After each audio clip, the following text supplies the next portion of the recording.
بسم اللہ الرحمن الرحیم والصلاة والسلام علی رسولہ الکریم وعلی آلہ وصحبہ اجمعین، اما بعد۔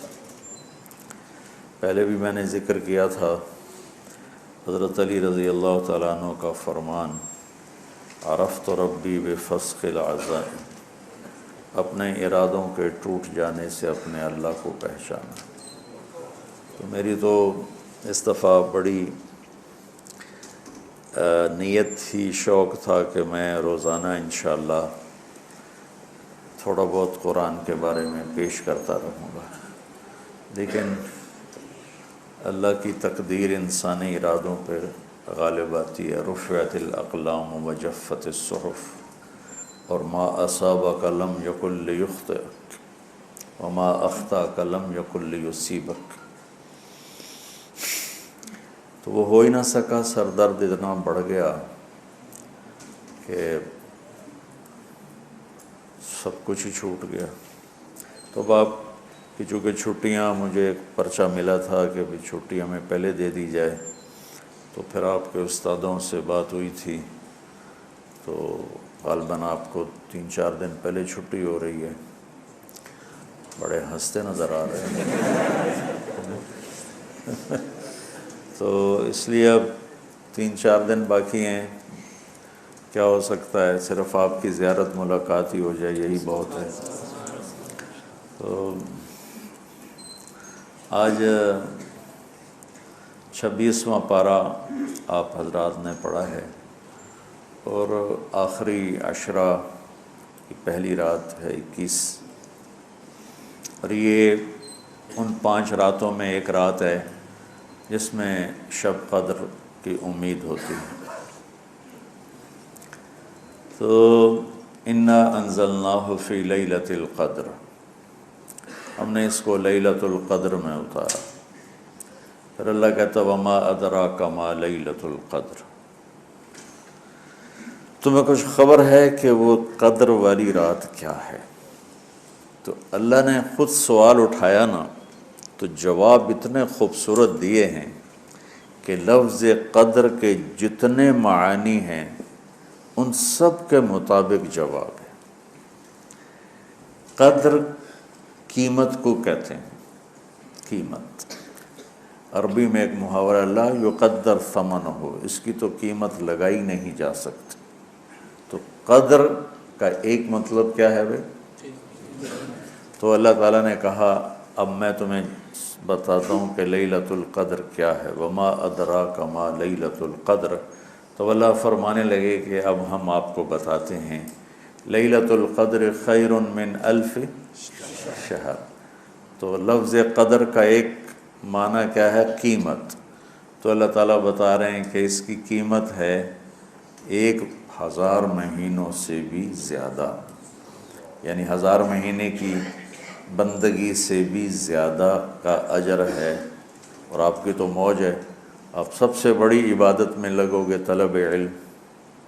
اور جو اعتکاف میں آ گئے ان کی بھی موج ہے کہ وہ سوئے بھی ہوں گے تو ان کے لیے عبادت لکھی جائے گی، باقی میرے جیسے جاگیں گے تو کچھ لکھا جائے گا۔ اعتکاف والے سوئے بھی ہوں تو عبادت، اور آپ علم میں ہیں تو آپ کو تو کوئی پہنچ ہی نہیں سکتا ہے۔ دوسرا قدر کا مطلب ہوتا ہے شان، عظیم القدر۔ تو اس کے لحاظ سے اللہ نے وضاحت فرمائی تنزل الملائکۃ والروح فیہا، کہ یہ اتنی شان والی رات ہے کہ اس میں آسمان کے فرشتے جبریل سمیت اترتے ہیں۔ ٹھیک ہو گیا؟ تیسرا قدر کا معنی ہوتا ہے تنگی، یبسط الرزق لمن یشاء فقدر علیہ رزقہ فیقول ربی اہانن۔ تو قدر کا ایک مطلب ہوتا ہے تنگی۔ تو تنزل الملائکہ، فرشتے اتنے اترتے ہیں کہ زمین تنگ پڑ جاتی اس رات۔ قدر کا ایک مطلب ہوتا ہے پیمانہ، اندازہ کہ، تو آخری مطلب اس کو یوں ادا کیا کہ یہ رات کا پیمانہ کیا ہے، کب تک رہتی ہے، کیا اندازہ ہے اس کا؟ تو سلام ہی حتی مطلع الفجر. تو کتنی خوبصورتی سے اللہ نے لفظ قدر، چونکہ خود سوال اٹھایا تھا نا وما ادراک ما لیلۃ القدر، تو پھر جواب اس خوبصورتی سے دیا کہ لفظ قدر کے جتنے معانی تھے ان سب کے لحاظ سے اللہ تعالیٰ نے ہمیں جواب دیا. تو آپ بھی خوش قسمت ہیں، آپ جاگ رہے ہوں گے. آگے 2 راتیں مزید آپ کو یا راستے میں ملیں گی یا گھر پہ ملیں گی، 25 اور 27 اور 29، 3 رات. وہ وہاں جاگ لیجئے گا. چھوٹی چھوٹی راتیں ہیں، پتہ ہی نہیں چلتا ہے. اور آج کل کا تو کلچر ہی ایسا ہو گیا، رات کو جاگ رہے ہوتے ہیں، صبح سو رہے ہوتے ہیں. تو دوسرا اس میں ابھی میں نے جو تھوڑا سا دیکھا قرآن پاک، تو اس میں اللہ تعالیٰ نے ایک جگہ سورہ فتح میں دعویٰ کیا ہے کہ محمد میرے رسول ہیں. محمد الرسول اللہ، یہ خبر بھی ہے، دعویٰ بھی ہے. محمد میرے رسول ہیں. دعویٰ کی دلیل ہوتی ہے تب جا کے دعویٰ قبول ہوتا ہے، ٹھیک ہے نا. تو دلیل کیا ہے بس وہ آپ کو بتانا تھا. والذین معاہ، یہ دلیل ہے. سبحان صحابہ کی جو شان اس چھوٹے سے جملے میں اللہ نے بیان کر دی ہے، یہ انتہا کر دی. اللہ نے صحابہ کو اپنے نبی کی نبوت پر بطور دلیل پیش کیا کہ اس ہستی کی سنگت میں رہنے والے لوگوں کو دیکھو، ان صفات والے لوگ صرف نبی کی صحبت سے بنتے ہیں اور کسی کی صحبت سے نہیں بنتے. لہٰذا میرے دعوے میں کھلی ہوئی سچائی ہے کہ محمد میرے رسول ہیں.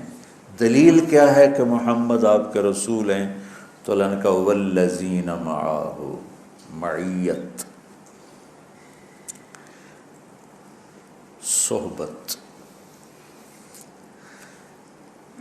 کسی صحابی کے ساتھ حضرت اور علامہ اور زبدۃ الاولیاء اور بقیت السلف اور حجت الخلف، وہ اتنا پیر وڈا نہیں ہوتا جتنے ہوتے لقب وڈے ہوتے. یہ تکلفات عجم ہیں. تو اللہ نے کہا میرے نبی کی نبوت کی دلیل کیا ہے؟ والذین معہ، یہ دلیل ہے کہ جو اس کی سنگت صحبت میں موجود ہیں وہ ایسے لوگ ہیں کہ وہ نبی ہی بنا سکتے. کیا ان کی صفات ہیں؟ سب سے پہلی صفت ہی صحبت ہے. یاد رکھنا، جو اشداء اور رحماء یہ بعد میں آ رہا ہے، ان کی جو سب سے پہلی صفت ہے وہ صحبت نبی ہے کہ انہوں نے اپنے نبی کی صحبت کو اس طرح ترجیح دی ہر چیز پر کہ ہر چیز کو قربان کر دیا اپنے نبی کی صحبت کو. تو اس سے آپ بھی ایک نیک صحبت میں ہو. ایک ہے کسی ولی کامل کی صحبت مل جائے، وہ تو آج ڈھونڈنے سے بھی نہیں ملتی کہ وہ خانقاہی نظام ہی درم برم ہو کے رہ گیا ہے. اس کا بدل ہے تبلیغ میں جانا، مدرسے کے ماحول کو غیبت سے بچانا، جھوٹ سے بچانا، حسد سے بچانا، بغض سے بچانا. تو یہ بھی ایک ماحول آپ کو ولی کامل کا درجہ دے دیتا ہے.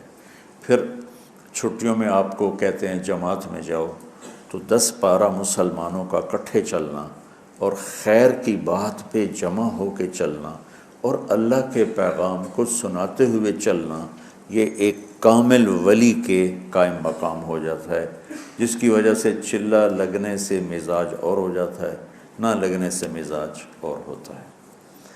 تو ساری زندگی جہاں کہیں آپ کو اللہ کے نیک بندے ملیں ان کی صحبت سے مستغنی نہ ہونا، بے نیاز نہ ہونا فائدہ ہوتا ہے.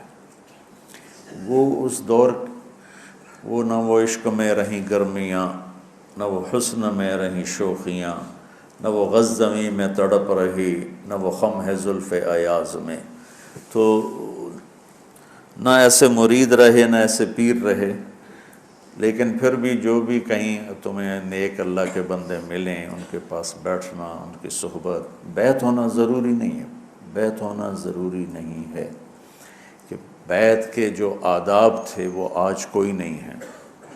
تو میں اپنی اولاد سمجھ کے بتا رہا، میں تمہاری ترجیحات میں تبلیغ دیکھنا چاہتا ہوں کہ جس کا نفع اس وقت پوری دنیا میں عام اور تام ہے۔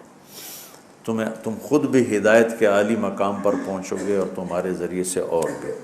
تو خیر ہم بات کر رہے تھے کہ اللہ نے دعویٰ کیا کہ میرے محمد میرے نبی ہیں، محمد الرسول اللہ۔ نشانی کیا ہے؟ دلیل کیا ہے؟ کہ دلیل ہے جو ان کے ساتھ رہتے ہیں۔ میں نے پہلے بھی شاید یہ واقعہ سنایا تھا، ہیچ چیزے خود بخود چیزے نشد، ہیچ آہن خنجرے تیغے نشد، ہیچ حلوہ ای نشد استاذ کار، تا غلام شکر ریزے نشد، مولوی ہرگز نشد مولا روم، تا غلام شمس تبریزے نشد۔ یاد ہے نا، یہ میں نے میرے خیال میں سنایا تھا کہ مولانا روم تو فلسفی تھے، منطقی تھے، جیسے ہمارے بر صغیر میں فقہ غالب ہے، فلسفہ منطق غالب ہے، حدیث اور قرآن غالب نہیں ہے۔ تو عجم کا مزاج ہے، عرب میں یہ چیزیں غالب ہیں، عرب میں قرآن غالب رہا، حدیث غالب رہی، عجم میں فقہ غالب آ گیا، منطق غالب آ گئی، فلسفہ غالب آ گیا، تو ان میں خشکی آ گئی۔ تو مولانا روم بھی ایسے ہی تھے، تو شمس تبریز کے ساتھ ملے تو پھر مولائے روم بن گئے۔ اللہ تعالیٰ نے علوم و معارف کا دریا ان پر کھول دی۔ تو یہ لوگ کیسے ہیں جو میرے نبی کے ساتھ ہیں؟ اشداء علی الکفار رحماء بینہم، یہ باطل کے لیے سیسا پلائی دیوار ہیں اور نہ ٹوٹنے والی چٹان ہیں، اور آپس میں ریشم کی طرح نرم ہیں۔ رحماء بینہم، یہ تو ان کی اجتماعی زندگی کو بتایا۔ اجتماعی زندگی بنتی ہے اخلاق سے، تو رحماء بینہم، اور اس میں مضبوطی آتی ہے عبادات سے، تو تراہم رکعا سجدا، تم دیکھو گے کہ وہ کبھی رکوع میں کبھی سجدے میں۔ پھر بندگی بنتی ہے اخلاص سے، تو یبتغون فضلا من اللہ و رضوانا، تو عبادت کا نور چہرے پہ آتا ہے، اخلاق کا نور چہرے پہ آتا ہے۔ جیسے شراب پینے والا کا چہرہ بتاتا ہے شرابی ہے، نشہ کرنے والے کا چہرہ بتاتا ہے نشہ کرتا ہے، نماز اور اخلاق کو بنانے والے کے چہرے پہ ایک ملاحت ہوتی ہے، ایک کشش ہوتی ہے، تو سیماہم فی وجوہہم من اثر السجود۔ تو میرے عزیزو، یہ ہیں وہ صفات جس پر اللہ نے اپنے نبی کے ساتھیوں کو اپنے نبی کی نبوت پر بطور دلیل پیش کیا۔ اور دوسری جگہ اللہ کہتا ہے کانوا قلیلا من اللیل ما یہجعون، راتوں کو بہت تھوڑا سوتے ہیں۔ جملہ ایسا لائے ہیں کہ ہر فعل میں قلت کا معنی پایا جاتا ہے، ہر لفظ میں قلت کا معنی پایا جاتا ہے۔ کانو فعل ناقص، تو قلت کا مطلب، ٹھیک، قلیلاً ویسے ہی قلت ہے، من تبعیض کا ہے، من اللیل تو من للتبعیض بھی قلت پر ہے، ما مصدر فعل کو مصدر بنا کے چھوٹا کر دیتا ہے تو وہ بھی قلت پر ہے، ٹھیک، اور حجا گہری نیند کو نہیں کہتے، اونگنے کو کہتے ہیں، تو وہ بھی قلت پر ہے۔ تو کس خوبصورتی کے ساتھ اللہ نے صحابہ کے رات کے اٹھنے کو بتایا ہے کہ ہر لفظ میں کمی اور قلت کا معنی پایا جاتا ہے، اور پھر بالاسحار ہم یستغفرون، اور بسحری میں پھر راتوں اللہ کو یاد کر رہے ہوتے۔ تو یقیناً ہم ویسے نہیں بن سکتے، لیکن ان کے پیچھے تو چل سکتے ہیں۔ والذین اتبعوہم بإحسان، تو وہ بھی اس فضیلت میں آ جائیں گے۔ تو صحابہ کو پرکھنے کا جو معیار ہے وہ تاریخ نہیں ہے، یا قرآن ہے یا حدیث پاک۔ صحابہ میں اللہ نے خود 2 درجے بنائے ہیں۔ ایک درجہ ہے فتح مکہ سے پہلے ایمان لانے والوں کا، ایک درجہ ہے فتح مکہ اور اس سے آخر تک ایمان لانے والوں کا۔ اللہ تعالیٰ کا لا یستوی منکم من انفق من قبل الفتح وقاتل اولئک اعظم درجۃ من الذین انفقوا من بعد وقاتلوا۔ ٹھیک ہو گیا کہ میرے محبوب فتح مکہ سے پہلے جو آئے آپ کی صحبت میں، وہ اور بعد والے برابر نہیں ہو سکتے۔ ان میں برابری کرنا بھی یہ فرق مراتب کو مٹانے والی بات ہوگی۔ ان میں برابری کرنا یہ فرق مراتب کو مٹانے والی بات ہوگی۔ خالد بن ولید اور عمار بن یاسر میں جھگڑا ہو گیا تو میرے نبی نے کہا دعوا لی اصحابی، میرے صحابہ کو میرے حوالے رہنے دو، انہیں تکلیف نہ پہنچاؤ۔ یہ مسلم شریف کا سبق ہو رہا تھا اور اس میں یہ روایت آئی، تو میں نے اپنے استاد جی سے پوچھا کہ یہ اللہ کے نبی کیا فرما رہے ہیں، میرے صحابہ کو میرے ہی حوالے رہنے دو، انہیں کچھ نہ کہو۔ تو اس سے تو پتہ چلتا ہے کہ خالد بن ولید صحابی نہیں ہے، حالانکہ وہ بھی تو صحابی ہیں۔ جس کو کہا جا رہا ہے وہ بھی صحابی ہیں، جس کے بارے میں کہا جا رہا ہے وہ بھی صحابی ہیں، اور کہنے کا انداز ایسا ہے کہ ایک کو صحبت سے نکال رہے ہیں اور ایک کو داخل کر رہے ہیں۔ دعوا لی اصحابی، میری بات سمجھ میں آ رہی؟ خالد بن ولید خود کتنے بڑے صحابی ہیں، سیف اللہ ہے۔ تو میں نے استاد جی سے سوال کر دیا، تو وہ اس دن وہ جواب نہیں دے پائے، چلیں کہ بیٹا کل بتاؤں گا، کوئی دیکھ کے بتاؤں گا۔ مخلص لوگ تھے نا بھائی، اس میں 3 قول ہیں، اس میں 4 قول ہیں، وہ کہہ بھی دیتے تو مجھے کیا پتہ چلتا تھا۔ انہوں نے کہا کل بتاؤں گا۔ پھر اگلے دن انہوں نے بتایا کہ اس میں صحابی ہونے کی نفی نہیں، مرتبے کی نفی ہے، کہ جس مرتبے کی صحبت عمار کی ہے اس مرتبے کی صحبت خالد کی نہیں ہے۔ جس مرتبے پر صحبت میں عمار کھڑے ہیں اس مرتبے پر خالد نہیں کھڑے، تو ان دونوں کو برابر نہ کرو، ان دونوں کو برابر نہ کرو۔ تو صحابہ میں 2 طبقے تو اللہ نے خود بنائے، اور پھر مہاجرین، پھر اہل بدر، اہل احد اور صلح حدیبیہ والے، یہ سب الگ الگ مقامات کے لوگ ہیں۔ تو ایک برابری اللہ نے سب کے ساتھ کر دی، وہ کیا ہے؟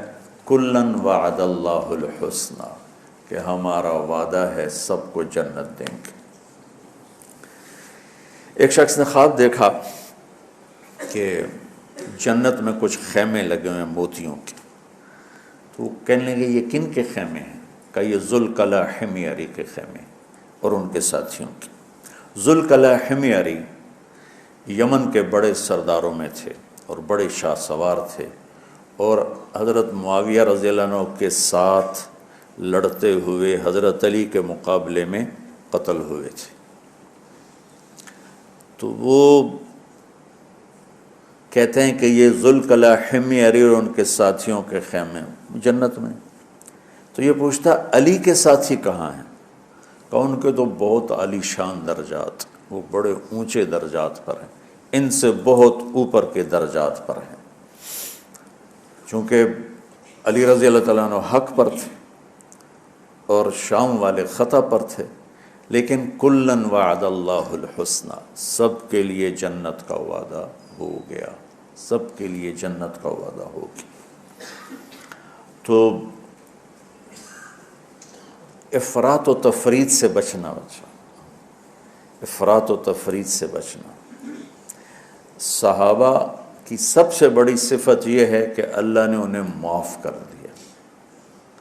یہ ہماری بنائی ہوئی اصطلاح ہے کہ صحابہ محفوظ ہیں، معصوم نے سنی ہے نا، یہ بولو ہاں، یہ صحیح، یہ علم کے معیار پہ پوری نہیں ہے۔ صحابہ کی سب سے بڑی فضیلت ہے کہ وہ ہیں مغفور۔ پتہ جب اللہ نے کہہ دیا میں نے معاف کر دیا تو ہم اپنے آپ کو ہلاک کریں گے اگر ان کے بارے میں کوئی زبان درازی کریں۔ اور آج کی رات ایک عظیم ہستی کی شہادت ہوئی صحابہ میں سے، جن کا نام ہے علی بن ابی طالب۔ اللہ کا شکر ہے کسی زمانے میں مجھے پڑھنے کا شوق نہیں تھا، جنون تھا، میں نے پاگلوں کی طرح پڑھا ہے،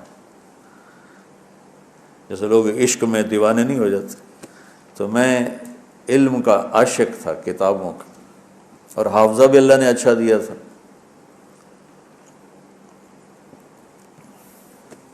لہذا میں اپنا تجزیہ پیش کر رہا ہوں، نہ کہ کسی اور کا، غلط بھی ہو سکتا۔ تمام صحابہ میں سب سے مظلوم ہستی علی بن ابی طالب، سب سے مظلوم ہستی۔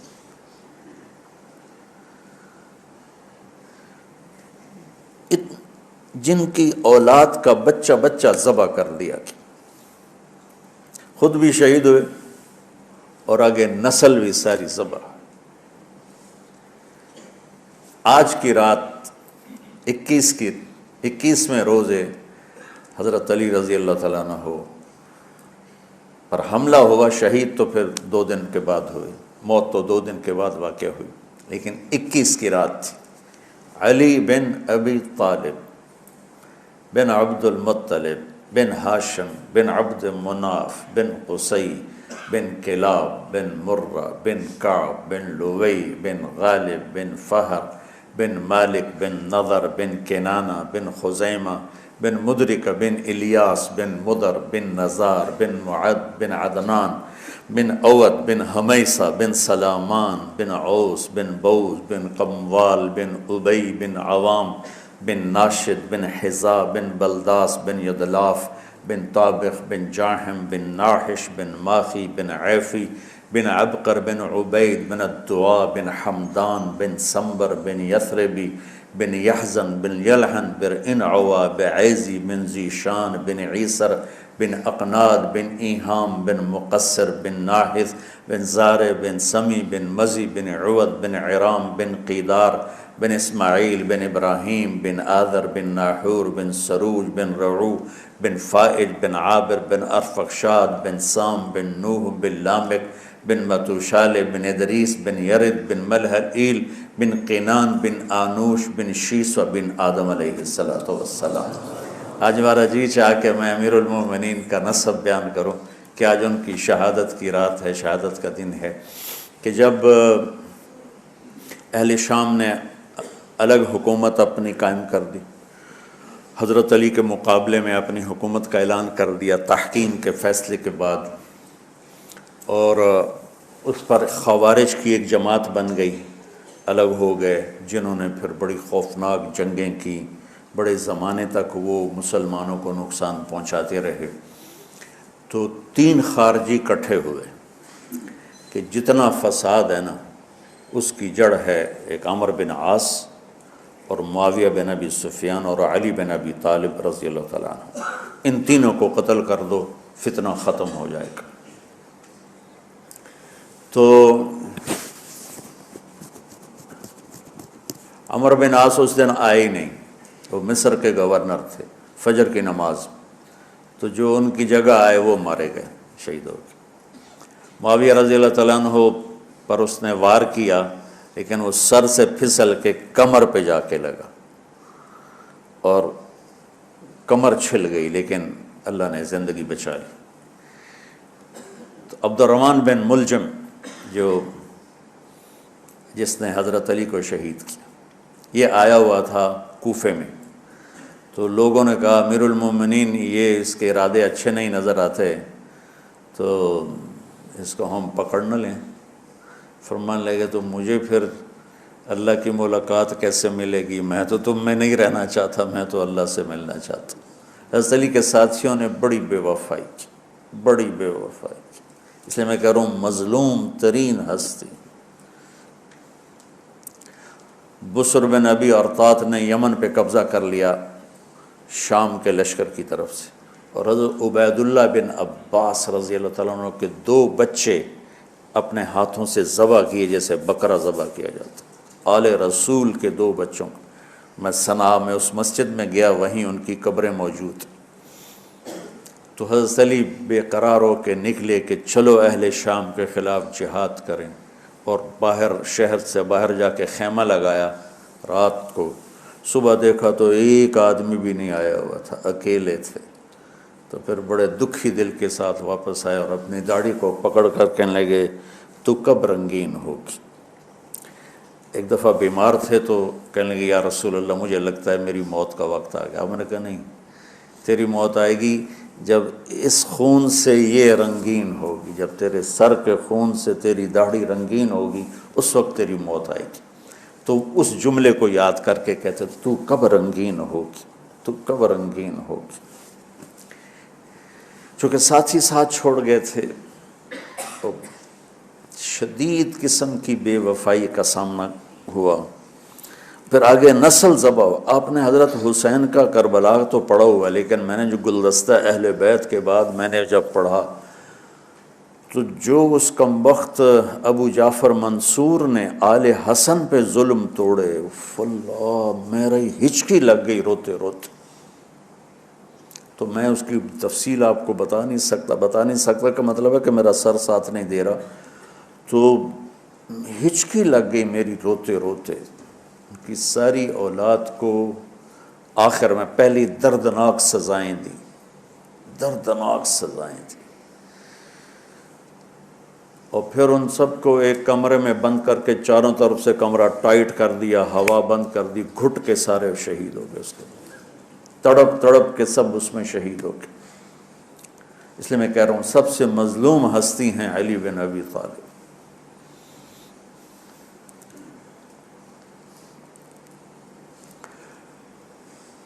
تو فرمانے لگے اس کو پکڑو گے تو میں شہید کیسے ہوں گا؟ پھر ایک دن دیکھا کہ لوگ گھر گوار پہرا دے رہے تھے۔ آپ نے کہا کیا کر رہے ہو؟ کہا جی وہ آپ کا خطرہ ہے، پہرا دے رہے ہیں۔ کہنے لگے کس سے دے رہے ہو؟ زمین والوں سے، آسمان والوں سے؟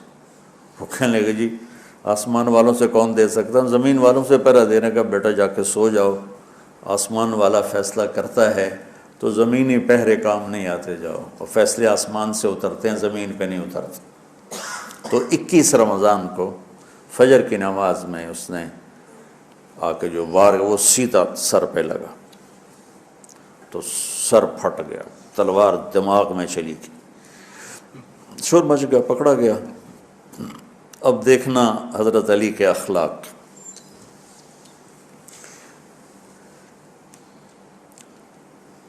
لوگ اکٹھے ہو گئے، حضرت زینب کو پتہ چلا تو وہ بھاگی بھاگی آئیں اور رونے لگی، واہ ابتا واہ ابتا۔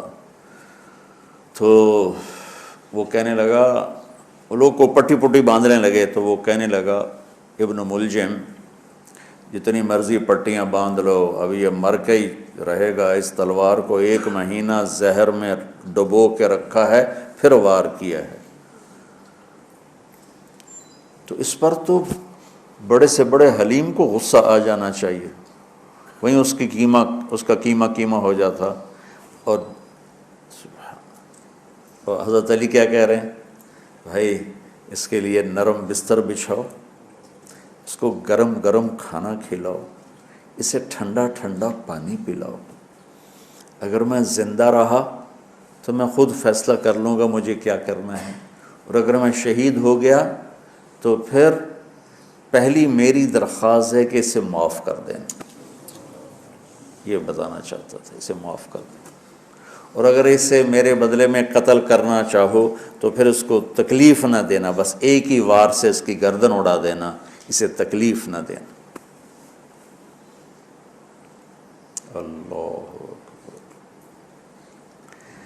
آپ پڑھیں گے نا صحابہ کی سیرت تو سب سے زیادہ فضائل حضرت علی کے ہیں، سب سے زیادہ مقام اور مرتبہ تو ویسی جیسے خلفائے راشدین، سارے صحابہ اللہ کے ہاں مغفور محبوب، ان میں سے 10 مقرب ترین ابو بکر، عمر، عثمان، علی، طلحہ، زبیر، سعد، سعید، ابو عبیدہ بن جراح اور عبد الرحمن بن عوف۔ پھر ان 10 میں سے 4 محبوب ترین جو خلفاء بنے، پھر جیسے ان کی خلافت کی درجہ بندی ہوئی ایسے ان کے مقام اور مرتبے کی درجہ بندی ہوئی، لیکن فضائل سب سے زیادہ حضرت علی کے ملتے ہیں۔ اور یہ ایک فضیلت جو حضرت علی کو اللہ کے نبی نے سنائی، ہاتھ پکڑ کر یوں اپنے سینے کے قریب لگا کے فرمایا اترضی ان یکون منزلک مقابل منزلی فی الجنہ، علی تو راضی ہے جنت میں تیرا گھر میرے گھر کے سامنے ہوگا۔ تو حضرت علی رونے لگے کہ نہیں یا رسول اللہ، میں راضی، میں راضی۔ تو آج کی رات اس ہستی کی شہادت ہے، فجر کی نماز میں ان کا انتقال ہوا، جن کو میرے نبی نے ابو تراب کا لقب دیا کہ تو میرے لیے ایسے جیسے موسیٰ کے لیے ہارون ہے، تیرا گھر جنت میں میرے گھر کے سامنے ہوگا۔ پھر آپ نے اپنی بیٹی فاطمہ سے کہا فاطمہ تو میں یہ دونوں حسن حسین اور یہ جو سویا ہوا ہے، حضرت علی جاگے نہیں، وہ سوئے ہوئے تھے، یہ جو سویا ہوا ہے ہم پانچوں آخرت میں ایک ہی جگہ پر ہوں گے، اکٹھے ہوں گے۔ تو یہ بڑے درجے کے صحابہ میں، اور اللہ کی قدرت ہے کہ اللہ نے کسی خالص ہاشمی کو حکومت نہیں دی، کامیاب نہیں ہونے دی۔ بنو عباس بھی اہل بیت ہیں لیکن ذرا دور سے، ان کے 35 حکمران آئے، 35 میں سوائے ایک کے سب کی مائیں ہاشمی نہیں تھی۔ پہلے ہاشمی خلیفہ بنے حضرت علی، والد کی طرف سے بھی والدہ کی طرف سے، اور وہ کہتے تھے تو کب رنگین ہوگی، اور موت مانگتے مانگتے یہاں تک کہ شہید ہو کے چلے گئے اور دکھوں بھری زندگی گزار۔ وَلَقَدْ رَأَيْتُهُ فِي بَعْضِ مَوَاقِفِهِ وَقَدْ أَرْخَى اللَّيْلُ سُدُولَهُ وَغَارَ النَّجُومُهُ وَهُوَ قَائِمٌ يُصَلِّي فِي الْمِحْرَابِ قابضاً على لحيته يتململ تململ السليم ويبكي بكاء الحزين ويقول للدنيا إلي تغررت وإلي تشوقت وإلي تزينت وإلي تشوفت آه من قلة الزاد وبعد السفر ووحشة الطريق آيتها الدنيا غري غيري قد بتتك الثلاث عمرك قصير ومجلسك حقير وخطرك يسير من قلة الزاد وبعد السفر ووحشة الطريق۔ یہ درد بھری فریاد ان کی روز ہوتی تھی رات کو، ایسے تڑپتے تھے جیسے سانپ کا ڈسا تڑپتا ہے، اور ایسے روتے تھے جیسے دکھوں کا مارا روتا ہے۔ شہید ہو گئے۔ حضرت حسن کو حکومت ملی، ہاشمی کے بیٹے، ہاشمیہ کے بیٹے 6 مہینے بعد چھوڑ کے دستبردار ہو گئے۔ پھر بنو عباس کے 35 خلفاء میں امین کو حکومت ملی۔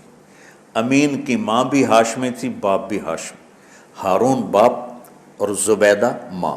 زبیدہ ہاشمیہ تھی اور ہارون ہاشمی تھا۔ مامون اس کا بھائی باندی کا بیٹا تھا، امین زبیدہ کا بیٹا تھا، اور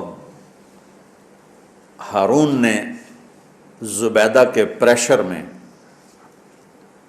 وصیت نامہ امین کے لیے لکھوایا، اور بعد میں مامون، کہ پہلے خلیفہ امین ہوگا، امین کے بعد مامون ہوگا۔ تو امین کو 2 سال کے بعد مامون نے قتل کروا دیا اور حکومت پہ قبضہ کر لی۔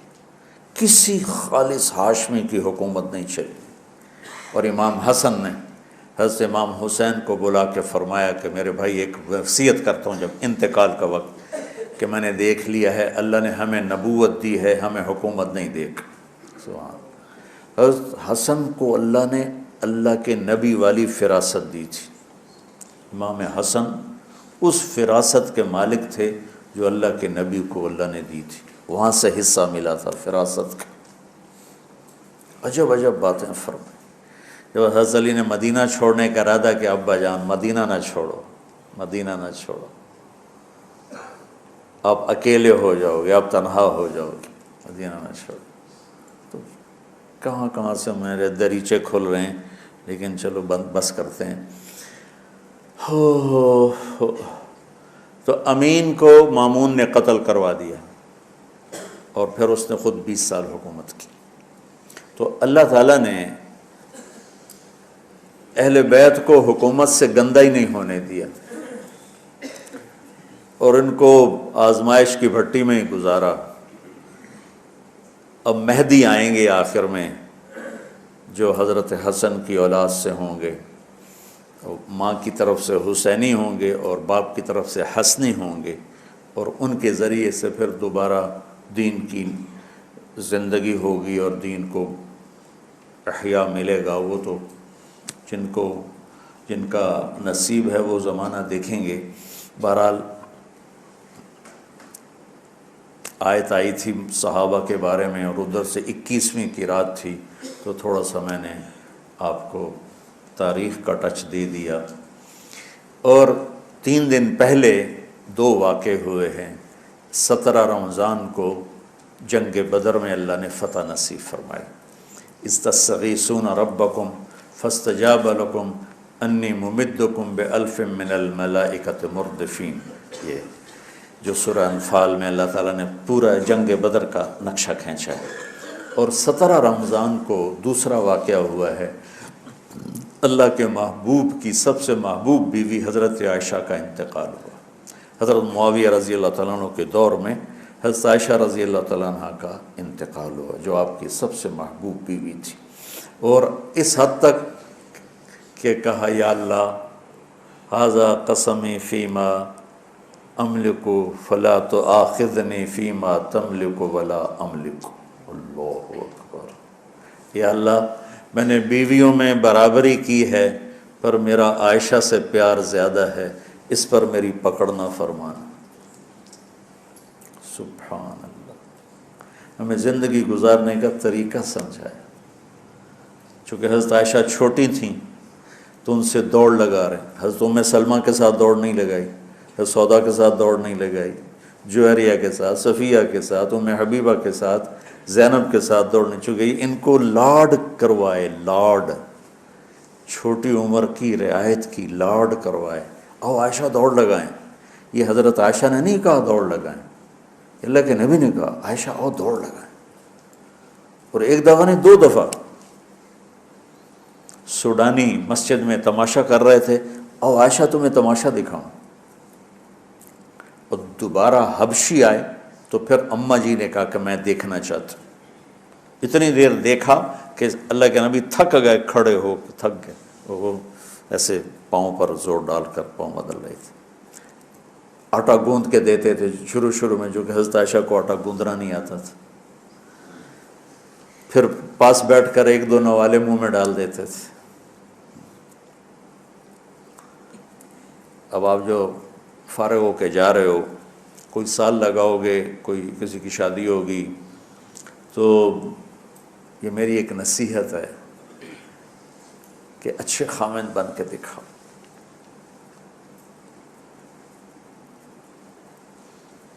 اور اچھا خامند وہ ہوتا ہے جو اچھے اخلاق والا ہے۔ ابھی آپ چھٹیوں میں جا رہے ہیں گھر، تو اپنے والدین کی خدمت، بہن بھائیوں کی خدمت۔ وہ تبلیغ میں ایک اصطلاح چلتی تھی، عبادت سے جنت ملتی ہے، خدمت سے خدا ملتا ہے، یہ کہا کرتے تھے خدمت کی۔